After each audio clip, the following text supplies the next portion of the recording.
welcome back to another episode of the Truly Masterpiece podcast. My name is Craig Walker. I am your host, and today I have the luxury of being here with one of my children, my son, my oldest son, and his name is Jeremy Walker. And Jeremy, thank you for being with us today. You're welcome. Thank you. You have some exciting things going on in your life. I'll let Jeremy tell you a little bit about himself, pretty much what he's doing right now.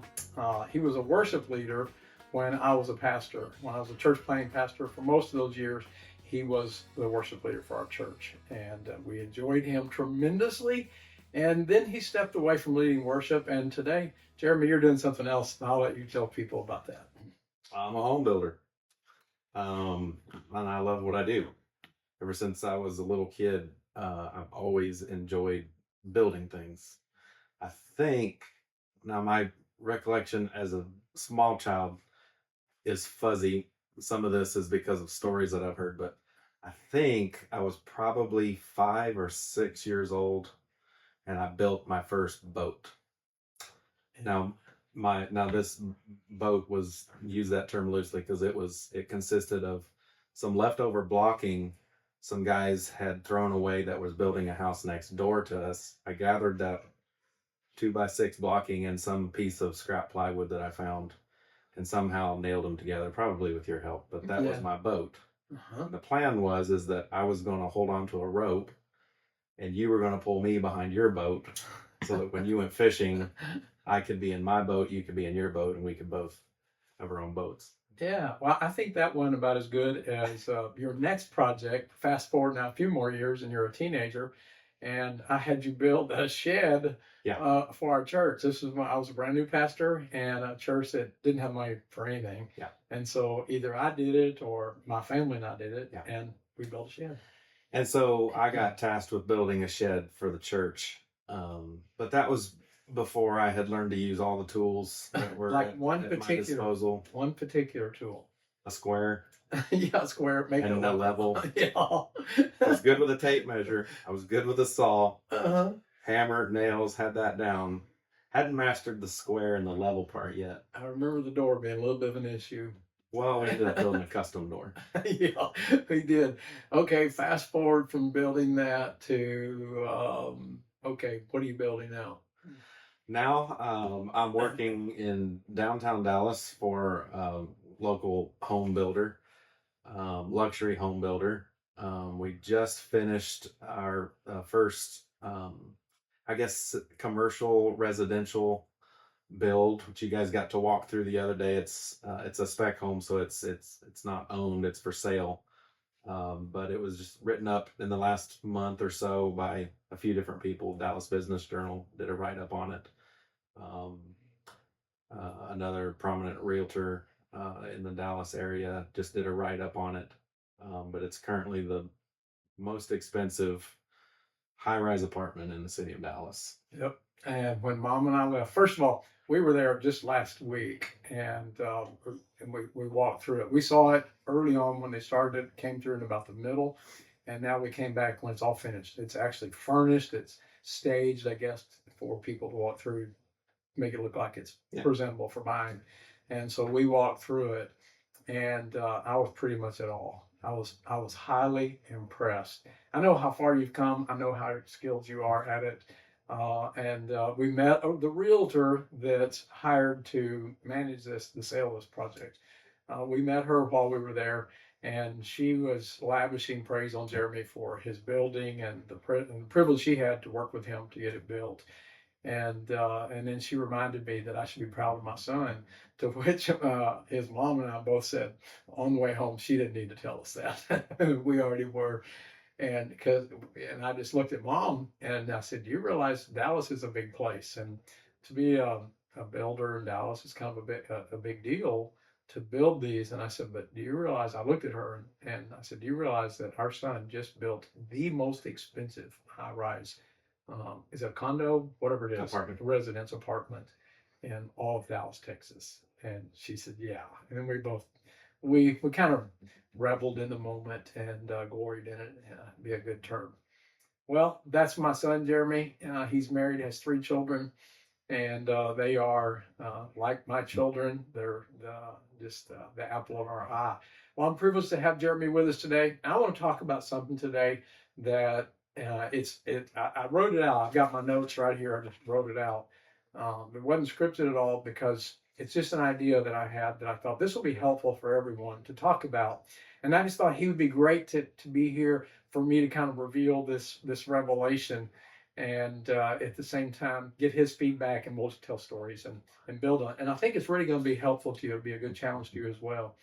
What I want to tell you today, this is just a thought that came to me. I woke up 4:30 one morning, which I do that often with ideas, and I get up and write them out. So I got up and scratched this out.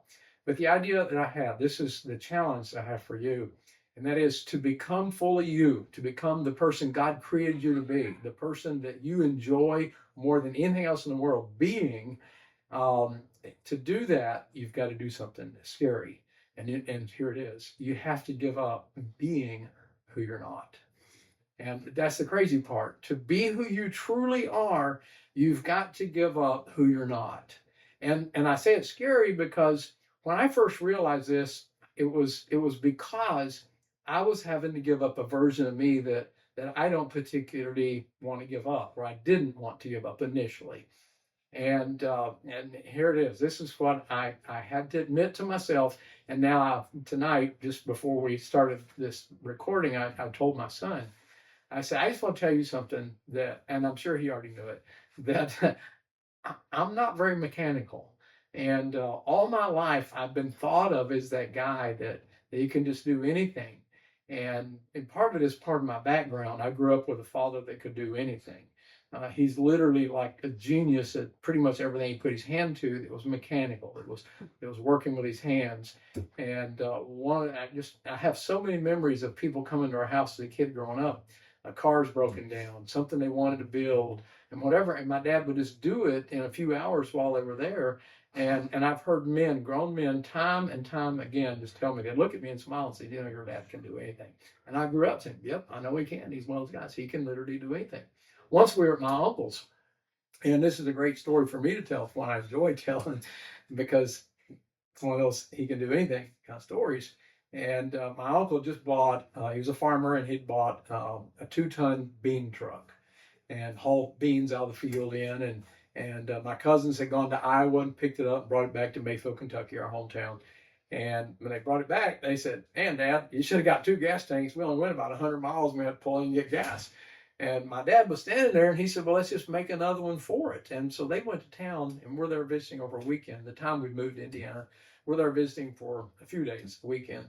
And my dad said, well, let's just make another one. So they went and they bought the steel, came back, rolled the steel, put ends on it, a fill cap, all the fittings it takes to connect it to the engine, the gas lines, the vents, the gas gauge, everything.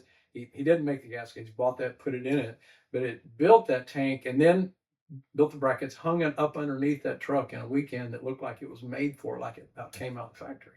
And he did that in a weekend. Rolled steel, how would you do that in a barn? And I just remember watching him do it, just marveling. But when he finished, my uncle looked at him and said, well, how much gas do you think it'll hold? And he just takes like a spiral bound, whatever, notebook out of his pocket and starts scratching it out and tells him, it'll hold about 40 gallons. I don't remember exactly what he said, but whatever it was, my uncle sent my cousin to town, filled the truck up, brought it back, and it held exactly what he said he would.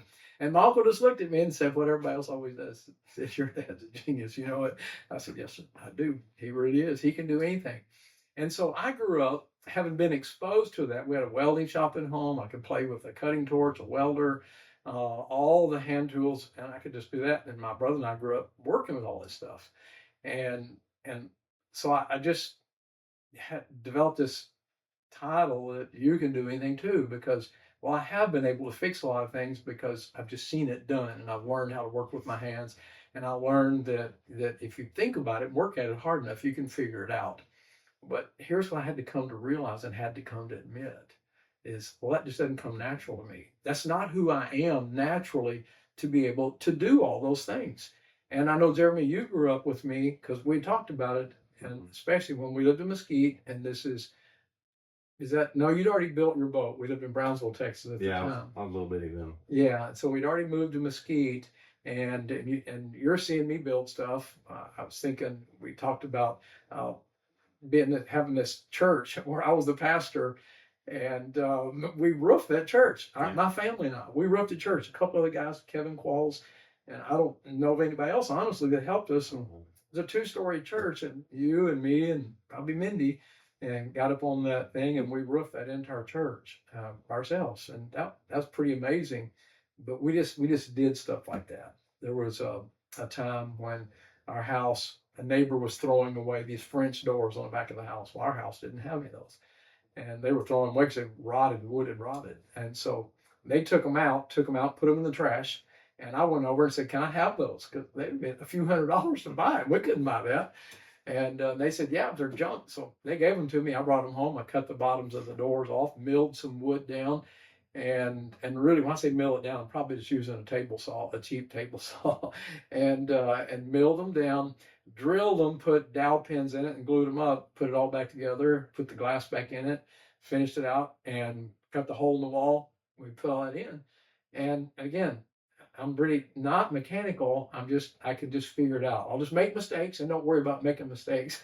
I'll just fix those two and keep going. So you grew up seeing me do all that stuff, and so you grew up with the idea, well, my dad's mechanical, but somewhere along the way you figured out probably before I did, that's not who you really are, though. That's not what you're best at, huh? I always thought you could fix things. I just think there's no better field of play to learn to be mechanical than when you're broke. Yeah. Because you either figure we're going to do without, or you get creative and you figure not just do without, but you figure out. Yeah. You just figure it out. And that's something that I think drove you probably more than a mechanical mind and curiosity for mechanical things. It was the fact that we may not have the money. That doesn't mean we have to do without these things. We're just going to figure out how to do it ourselves. I just had this thought, I've now built 2 houses. Yeah. You helped me. We built one in Colorado together, and we did it ourselves. Mm-hmm. And then we moved back here, and I kind of thought I was going to have your help again. I had been saving up. Kids do this. Parents will tell you something when you're a kid and when I going back to, I know you're going to tell the story, but we bought a truck. I bought me a truck, and it was totaled. We rebuilt it. I'm not going to tell much about it, but and you were there the whole way, teaching me how to do it, replacing parts, straightening this and whatnot. And then we got it all finished, and it was practically a brand new truck again. And then 6 months later, I totaled it. Mm-hmm. Mm-hmm. And I was like, "Well, Dad, looks like we're going to have to do it again." And he patted me on the back and said, "Well, son, I showed you how to do it the first time. Good luck." It's yours. You do it now. So I think I was about 18. Yeah. I was about 18 years old. I know where I'm you're going. 48 years old now. I know where you're going with this. I've been sitting on that. So when we built your first house, come back to Texas, I already knew where your mind was headed. Hey, we did this once. We're going to do it again. And I sat on it, and you started getting all your stuff together, and I sat on it still. And we came over and did one big work day. And I think one time it was like, "Well, can you come over and do this?" And I said, "Well, Dad, I showed you how to do it on the first one. Good luck." And I did it. And I let that go like I was swinging for the fences. Yeah, yeah. Well, you did. You hit a home run on that one. And so we did it. Actually, I built this house. The one we're sitting in now, the bookshelves and everything else you're looking at. All by yourself. I did. You're right. And it's one of those things where I really am not talented at that. That's not my gift. That's not my niche. I'll never make a living being a home builder. I'll go broke before I really figure it out. But it's just another one of those things. This is part of who I am. I will figure it out. And that is something I learned growing up. And that's only gotten better as I've realized who God made me to be. That's become a stronger trait of mine as I've realized who God has made me to be. And that just to say, when you think about being a handyman that can do anything, I just woke up and realized, but that's not who I am. Yeah. That's not my gift. I'm not really mechanical minded, really thinker like a person that's going to be their niche, their calling. That's who they are. That's not who I am. When I really get stuck and I'm working on things and I can't fix it, the first person I call is to get help. It's my wife. It's true. My wife is far more natural at figuring things out than I am. And I can figure it out because I work hard and stay at it long enough. She figures it out because it just comes natural to her. That's just more like who she is. But I'm not that guy. And I finally had to admit that. And to be honest with you, Jeremy, for me to admit that at 4:30 in the morning, it was okay to do that in the privacy of my house. But at the same time, I got to tell you, I felt a little pull, like I didn't want to let go of that piece of my quote identity. Mhm. I didn't want to let go of that. And I know I didn't want to let go of that. And I'll say this, I think there's two reasons we don't. And I thought about this.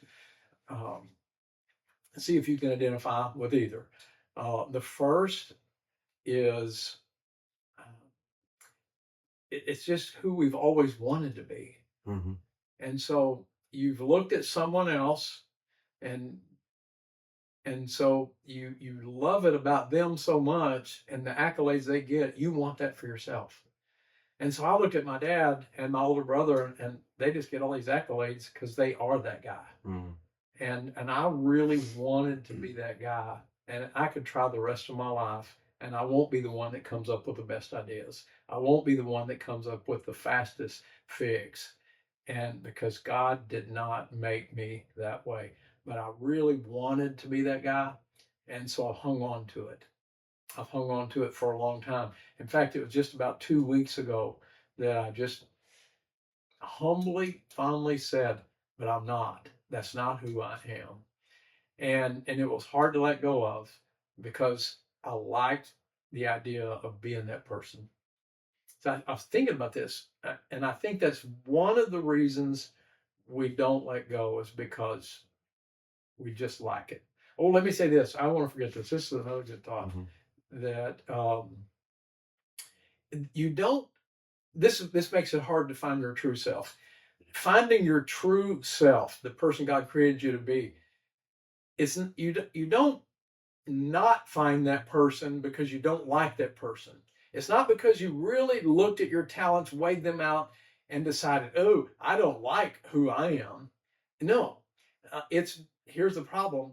It's that you've looked at other people and said, wow, I want to be like that. And so you pay so much attention to that and want to be that so much that it keeps you from really looking at yourself deep within and discovering who did God make me to be in order to become that person.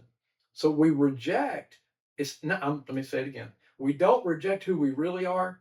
We hang on to who we want to be. And if we can ever let go of who we're not, then we can start moving towards being that person that God made us to be. Does that make sense? Mhm. Yeah. No, I was just going to say, talking about letting go of that, I'm just not that mechanical person. I think, I'm sitting here asking myself, am I that level of mechanical person? And honestly, what I'm coming to is just, I don't, I don't know, but I don't know that I care. I Mm-hmm. don't know that it matters. Mm-hmm. I don't know that it moves the needle one way or the other. Mm-hmm. I'm mechanical enough for me. I'm mechanical enough to enrich the lives of my wife and my kids. Um, I'm mechanical enough um, to do the things I need to do, but I don't know that I would how I would categorize myself. Mm-hmm. And if I'm being real honest, that's just not one of those things. Now there probably are things in my life that I am trying to identify as that I'm probably not. Mm-hmm. Uh, but I know I'm mechanical enough for me. Yeah. Um, but It makes you satisfied. You're satisfied yeah, with who you I'm are. satisfied with that part of me. But as you're saying this, the question I'm really asking myself is what area that I am really trying to be that I'm really not, but I'm actually spending more energy trying to be that's wasting time. Mm-hmm. And I haven't identified that yet, but I'm sure there is. I Yeah. think everybody's trying to do that. I haven't identified what that is for me yet. Yeah. It's more about letting go of who you're not so Yeah. that you can become who you are. And I think this is worth pointing out too. It's not a one and done process. Mhm. And I haven't done this one time in my life. And like, oh, well, I'm not that, then this is who I am. Mhm. It wasn't that at all. In fact, it's been a whole lot of letting go of who I'm not so I can become who I am. Let's see. I worked for General Motors, Mhm. and I liked that job. I did, and I was pretty good at that one. I did their paint department. I took care of all the color matching for cars for GM between some of the different plants to make the plastic parts match the other ones. I did pretty good at that, and I got a lot of accolades for that. Um, I liked it, but it didn't totally fill my tank. Once I got saved, it didn't fill my tank at all. Yeah. And I just had to let go of it. That's not who I was, and I had to let go of that to become more of who I am. What else have I done as a pastor? Mhm. I was a church planting pastor. There was a time when we planted Salina, a church in Salina, Lifeway Church Salina, and this was my third church plant. And each time we planted churches, this is part of our family. Mhm. Is every time we get one up or start to get it up, then we hand it off and we move to a new location and start again. We started BCF Church with Kenny and Mike Jones, Kenny Lewis at Brownsville. That church was healthy, growing. I stepped aside and we went to Indiana, planted Lifeway Church Indiana. And that church really never became what I imagined it would. And that's a whole other story. I thought I'll never get over this one. I felt like that was a failure. It only got up to about 125 max. And then we merged with another church, so I handed that one off. And then we started Lifeway Church in Salina, and that church really blew up, became big. It had a time where it got unhealthy, but it got real healthy again and continued on. And I told God, I just want to stay here. I'm tired of moving. I'm tired of starting over. And it's like God said, you can't. And it was like, I'm not going to beat you up for it. You can. And then after a while, I realized, well, I can, but I don't want to. I don't like this anymore. I don't want to be that pastor that manages and grows a church. I like starting stuff. And so I did. I handed off Josh Price. Now the church is doing great. It's going on, doing even better. I started a new ministry. I launched Craig Walker Coaching, and I was doing leadership coaching and helping people because I learned systems as a pastor. I learned some leadership skills. And I thought, and a lot of people told me that's what you need to do, invest in other leaders. And I was decent at it, but boy, it did not fill my cup. I didn't find joy in that. And I was like, well, that's not who I am. And somehow or another, I ended up coaching someone that there was a heart issue. And I could tell their faith wasn't there and they weren't fully alive as a pastor. When I began to help them win over what I then discovered was shame, help them win that battle, and those I began to see this is more, as I'm letting go of who I'm not, it's more of becoming who I am. Mhm. And Jeremy, I think about you because I could do those things, and some people had said you should do those things. That was one of the things that made it hard to get rid of. Yeah. And I think about you as being the worship pastor. You were extremely gifted as a worship pastor. A lot of people came to our church. They wasn't because they want to hear me preach. They want to hear you lead worship, and that's why they came. And you were very, very good at it. But yet you were able to give that up to become who you are now. Well, I think going back, I just had this thought as you were talking. We had just moved to Brownsville. I think I was just about to finish high school, and an old evangelist from the area, long since died now, Sumner Wynn, came to Brownsville and he stayed with us. Well, I don't remember if he stayed with us. I remember he was eating dinner with us at the table. Uh-huh. And, he looked across and asked me, of course, as I'm about to get out of high school, I'm around 18 years old. And it's the same question every high school senior gets asked. So what are you going to do after high school? I had rehearsed my answer. I had it polished. And I said, I don't know. I'm still thinking about it, looking at a few things, but hadn't made up my mind yet. I'd given that answer many, many times. And he pushed back with just a simple question. And he said, well, so matter of fact, too, I remember this. Well, what do you like doing? Like, it's not that hard. He just said, well, what do you like doing? And nobody ever really asked me that. Not when it came to A career. a career or, the launch into adulthood. Nobody ever asked me that. And I said, well, I like building things. I said, I like working with my hands. I think I kind of have a knack for it and I like doing it. And probably between bites, he just said, well, why don't you do that? I remember that conversation. I wouldn't have remembered that the rest of my life. You hadn't brought it up just now. That conversation has changed my life. It really did. And there may or may not even, I don't know how many people will watch this or who will watch it, but there may even be some younger people from Lifeway that have heard me ask them that very question because it was so impactful to me. And it was so simple to me. I had never thought, when he asked me, well, what do you like? And why don't you just do that? My first answer was, golly, this guy's, 100 years old and doesn't know that you're supposed to like your job. You're supposed to hate your job.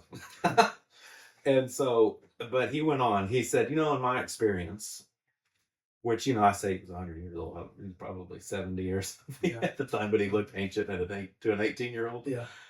But he said, in my experience, that if God hasn't told you something specific to do, he said, he created those desires, those things that you like and the things that you don't like. He said, he gave you those.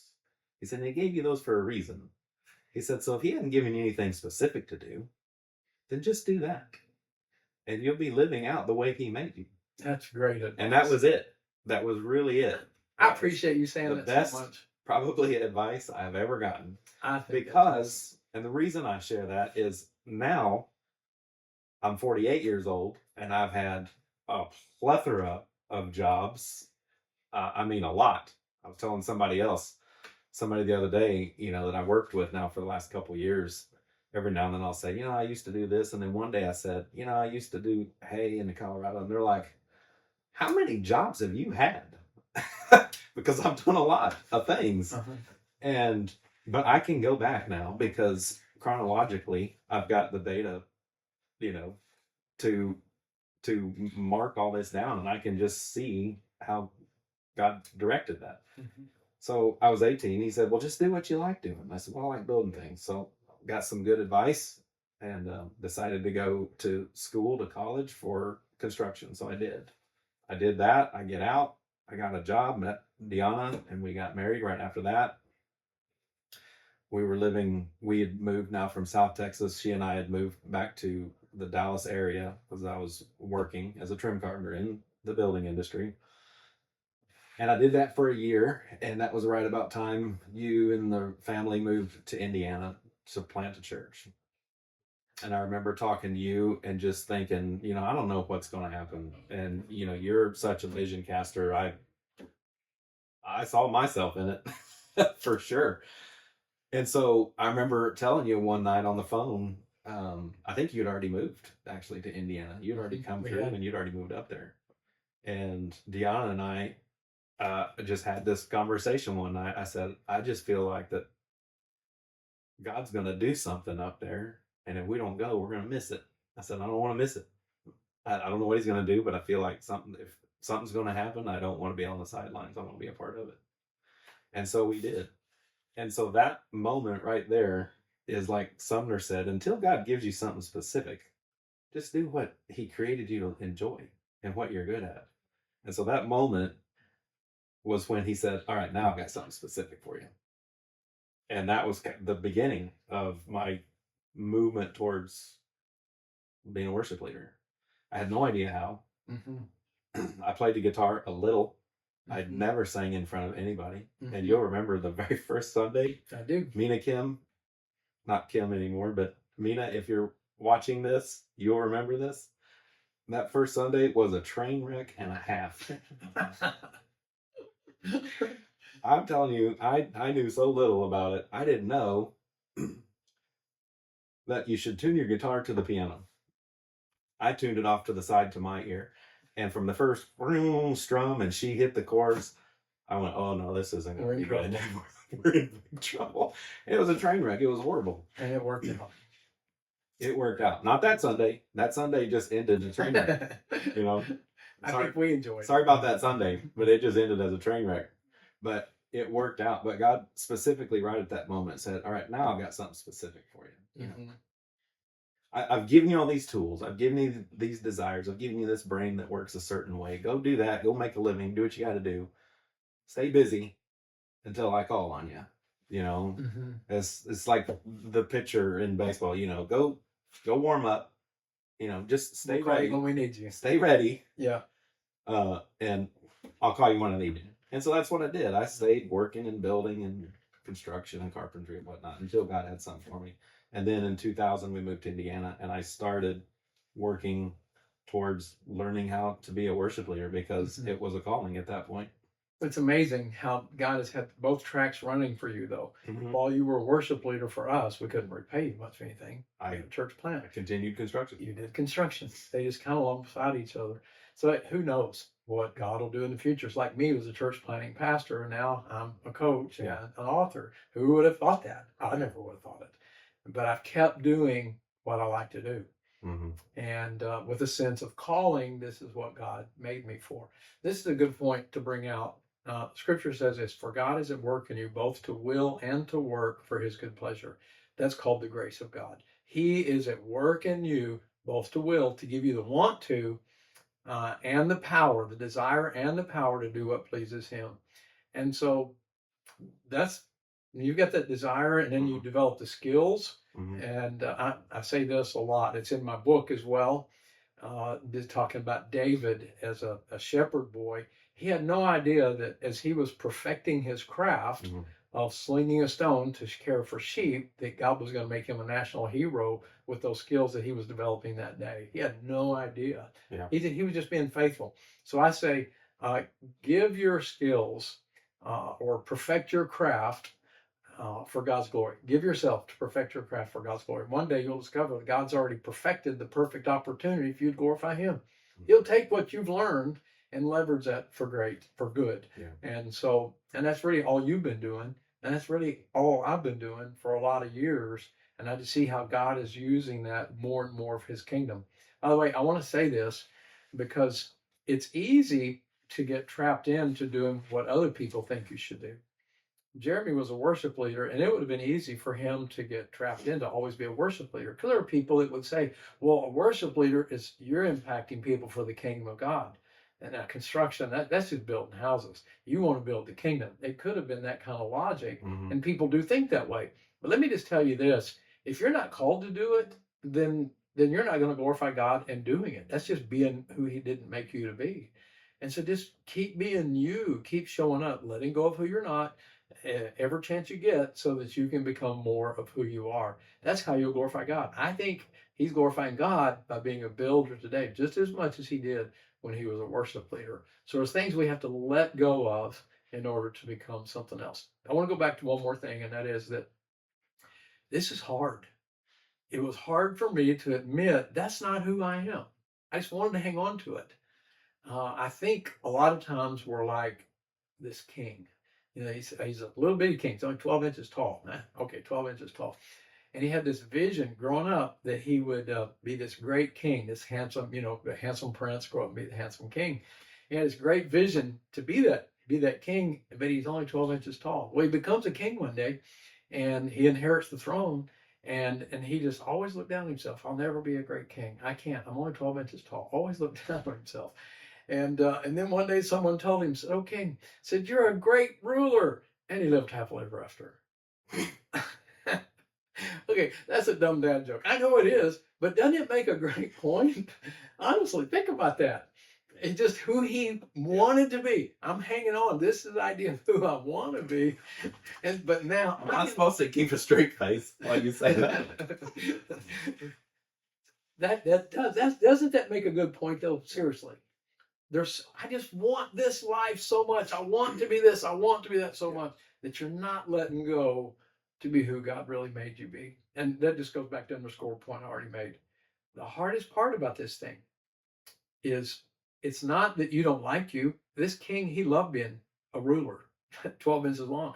When he figured out his two hands, it was great. He lived happily ever after, but he never could see it. Not because he didn't like that by himself, because he never looked at that. He was so busy looking at what he admired in everyone else.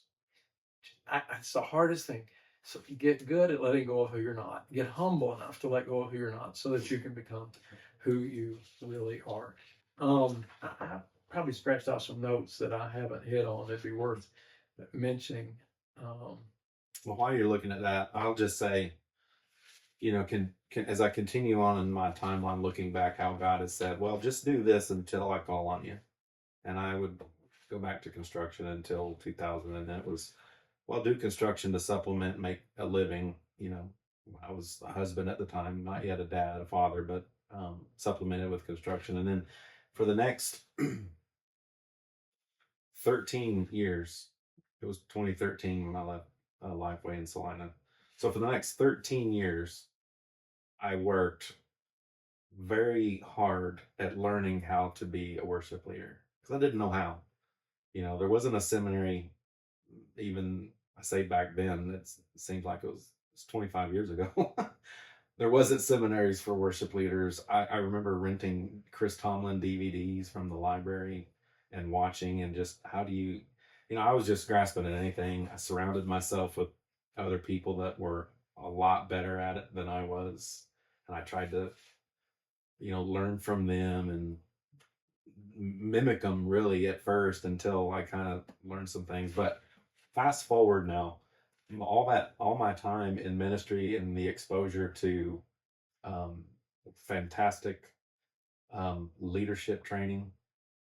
I mean, some of the best anywhere. You and I and the staff were constantly reading books, leadership books, training ourselves, training each other. We would go to conferences, leadership conferences, and training here, and being around other churches that were ahead of us.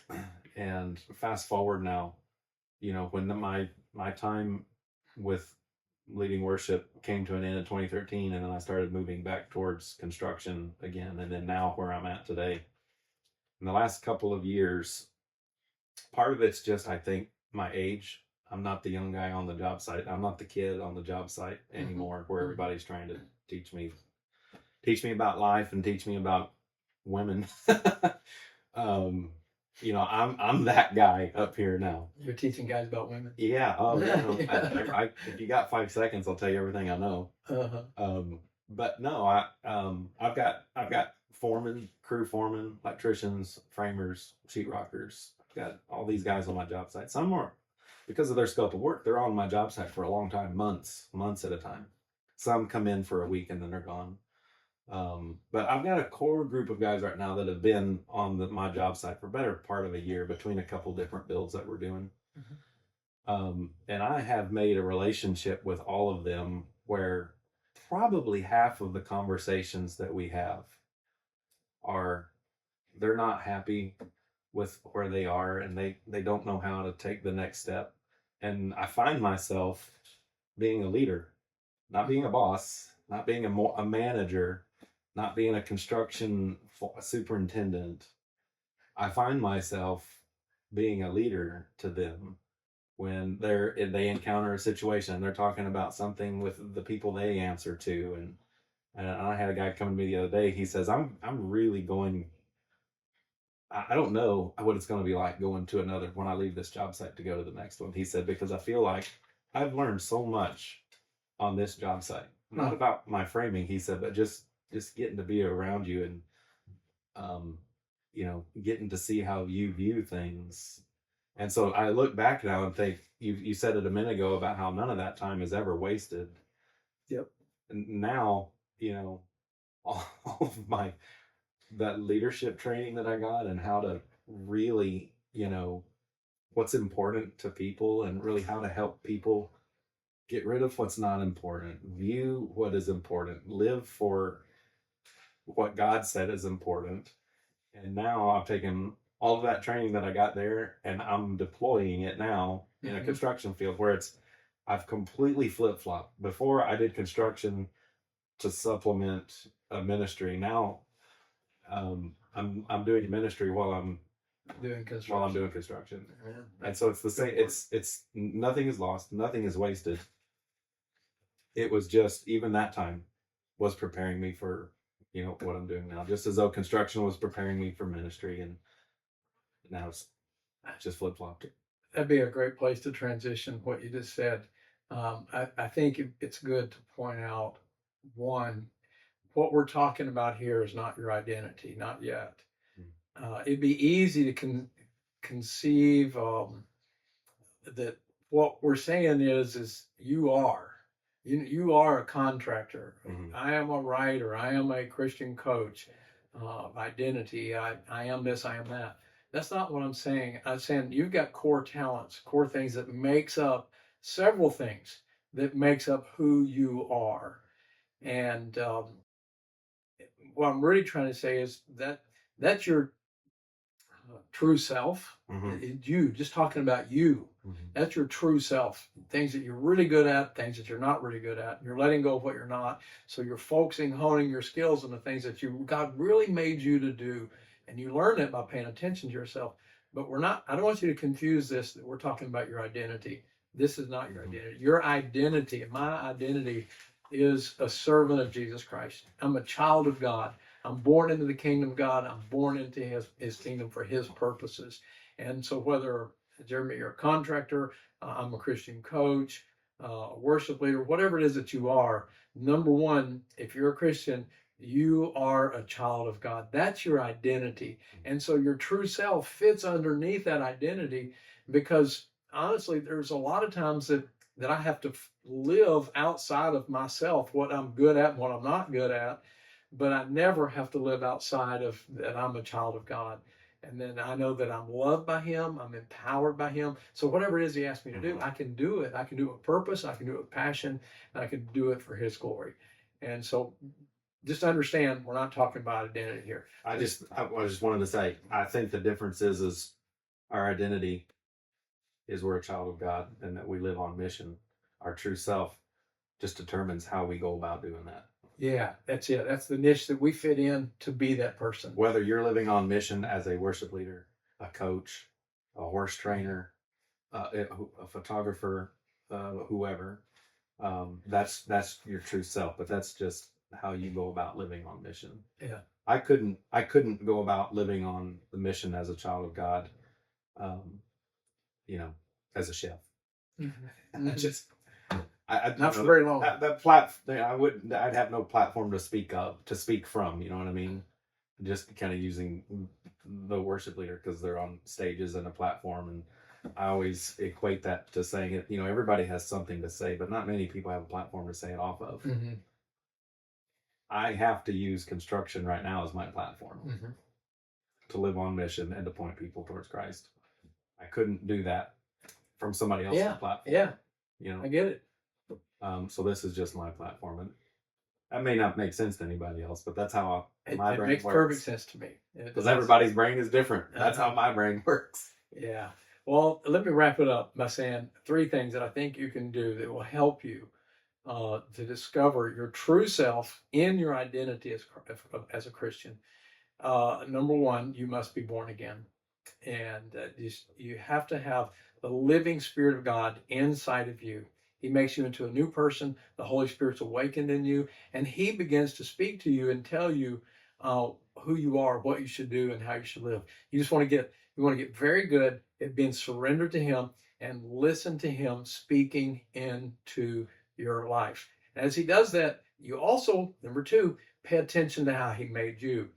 Remember, God is at work in you both to will and to work for his good pleasure. God gives us the desires of our heart. Sometimes we take that, well, I want to be a millionaire. He's going to make me a millionaire. I want this house. I want that car. I want this horse. I can say that. All these things I want, so God's going to give. No, God gives you the desires. He gives you those desires, so those desires drive you. They give you your passion, so you can begin to discover your true self under his identity to fulfill his purposes. So pay attention to your passions. And the third thing I would say is keep perfecting your skills. Take your craft, give it to God, and perfect yourself, your skills for his glory. And one day you really will see this happen. In time, you'll be so good at whatever it is you do, people will pay a lot of money for you to do that.